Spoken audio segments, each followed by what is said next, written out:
نہیں کرتا ہے، وہ یہ چاہتا ہے کہ میں امام حسین سے لڑائی نہ کروں، لیکن مان لو دولت اور حکومت کی لالچ نے اس کو ایک دم سے اندھا کر دیا تھا۔ وہ سوچتا ہے پل بھر کے لیے کہ حسین آدم سے لڑنا گویا اپنے آپ کو جہنمی کرنا ہے، حسین آدم سے لڑنا رسول آدم کا مخالف بنانا ہے، لیکن پھر سوچتا ہے کہ کاش مجھے تہران کی بادشاہت ملکیت مل جاتی، اور وہ عمرو بن سعد سے کہتا ہے، عمرو بن سعد عبید اللہ بن زیاد سے کہتا ہے کہ سنو، اگر واقعی تم یہ چاہتے ہو کہ میں جا کے لڑوں تو مجھے دو چیزوں کے بارے میں اسپشٹ روپ سے بتاؤ، ایک یہ کہ مجھے تہران کب دو گے، اور ایک یہ کہ اس گروپ میں یعنی امام حسین کے ساتھ میرے بھانجے بھی ہیں۔ اس نے کہا تھا، انہوں نے لگا کہا، اس کے بعد چلے گئے۔ عمرو بن سعد تقریباً 60,000 لوگوں کو ساتھ لیتے ہیں اور چلے آتے ہیں۔ جب ساتھ لیتے ہیں اور چلے آتے ہیں امام حسین رضی اللہ تعالیٰ عنہ کے مقابلہ کے لیے، عمرو بن سعد آتے ہیں، اس سے پہلے 1,000 پر کے ساتھ لشکر موجود تھے، یہ لوگ 8,000 ہو جاتے ہیں۔ تو کتنے ہو جاتے ہیں؟ ایک پر کے ساتھ تھے، 7,000 ان کے ساتھ ہوتے ہیں، اب یہ لوگ 8,000 ہو جاتے ہیں۔ یارو 8,000 جب ہو جاتے ہیں، امام حسین علیہ السلام کا قافلہ ایک طرف، یزیدیوں کا قافلہ ایک طرف۔ بتایا جاتا ہے کہ انہیں کسی طرح دھیرے دھیرے پھر نے یہ کہا تھا ایک رات کہ اے امام حسین، ہم آپ سے لڑنا نہیں چاہتے ہیں، ہم یہ چاہتے ہیں کہ آپ اس جگہ کو چھوڑ کر کہیں چلے جائیں، ہم اپنے فوجیوں کو بتا دیں گے کہ امام حسین ہماری نگاہوں سے اوجھل ہو گئے اور ہم ان کا کچھ نہ کر سکے، اے امام حسین اس طرح میری بھی عزت بچ جائے گی اور آپ کی جان بچ جائے گی، امام حسین آپ چلے جائیں۔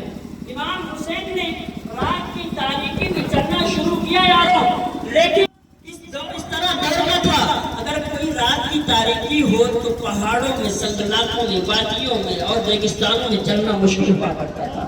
امام حسین تو نہ تھے کہ ان کے پاس کوئی لوکیشن ہوتا، کوئی جی پی ایس کی چیز جیسی چیز ہوتی کہ ٹریک کرتے اور مقام تک پہنچ جاتے، قافلہ ان کا ارد گرد گھومتا ہے اور آخر کار ایک ایسی جگہ پر پہنچتا ہے جہاں پر نہر فرات بہا کرتی۔ جب صبح ہوتی ہے امام حسین دیکھتے ہیں کہ میں تو ایک نہر کے پاس پہنچا ہوں، لوگوں سے ارشاد فرماتے یہ کون سی جگہ ہے؟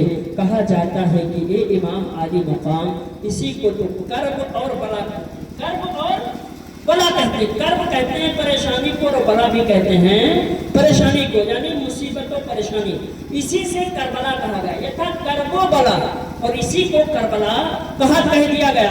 حضرات جب امام حسین نے سنا کہ یہ تو کرب اور بلا کی جگہ ہے، پھر امام حسین نے ارشاد فرمایا یارو رات کو نکلے تھے تاکہ اس جگہ کو چھوڑ دیا جائے، لیکن جب تقدیر یہی لے آئی ہے تو اس سے یہی لگتا ہے کہ اب مجھے جام شہادت قریب ہونے والا ہے۔ امام حسین اپنے لوگوں کو حکم دیتے ہیں خیمہ کو لگا دیا جائے، ایک طرف نہر فرات کی طرف امام حسین کا قافلہ ہے، ان کا خیمہ ہے، ایک طرف حر کا قافلہ ہے، ان کا اس کا خیمہ ہے، اور عمرو بن سعد بھی اپنے 7,000 لوگوں کو لے کر تقریباً 3 یا 5 تاریخ کو آ جاتا ہے۔ جب وہاں آتا ہے معاملہ بڑھتا چلا جاتا ہے کہ اس نے کیا کیا؟ امام حسین کے لیے وہی خط پیش کیا جو عبید اللہ ابن زیاد کی طرف سے لایا تھا، اور کہا امام حسین اس میں وہی شرائط ہے، یا تو تلوار ڈال دو اور یزید کی بیعت قبول کر لو، یا تو اپنی جان سے ہاتھ دھو لو۔ امام حسین نے بجرستہ اعلان کیا میں یزید کی بیعت نہیں کر سکتا، اگر میری جان کے در پہ یزید ہے، عبید اللہ ابن زیاد ہے، تو میں اپنی جان دینے کے لیے تیار ہوں، لیکن میں یزید کے ہاتھ میں اپنا ہاتھ نہیں دوں گا۔ حضرات بات چلتی رہی، آخرکار معاملہ یہاں تک پہنچا کہ لوگوں نے سوچا کہ کسی طرح صلح ہو جائے، کیا ہو جائے؟ صلح ہو جائے۔ امام حسین بھی چاہتے تھے اور عمرو بن سعد بھی چاہتا تھا